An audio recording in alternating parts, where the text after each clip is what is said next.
Hello, I'm Amy Camie, and I'm the presenter of Conscious Self-Care. Conscious self-care is a little different than what you might expect.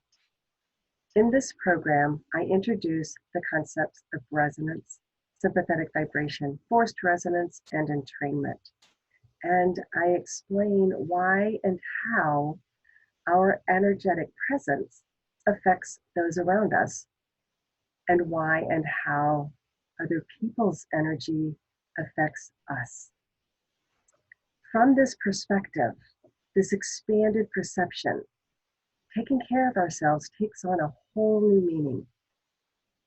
Conscious self-care also encourages personal responsibility because as we are aware of how we are feeling the energy of other people and how our energy is expressing from and through us, we can make different choices and be responsible for those choices from a different place.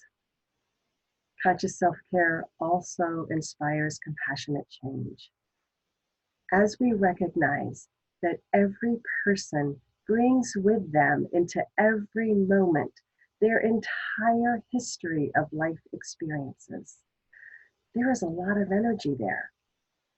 And as we recognize that within ourselves, then we see others through the eyes of compassion. So conscious self-care inspires compassionate change. If these ideas are interesting for you, I invite you to view the online video course. Conscious self-care is also available for staff meetings, workshops, seminars, retreats, and keynotes. Contact me to schedule a conscious self-care program for your next event.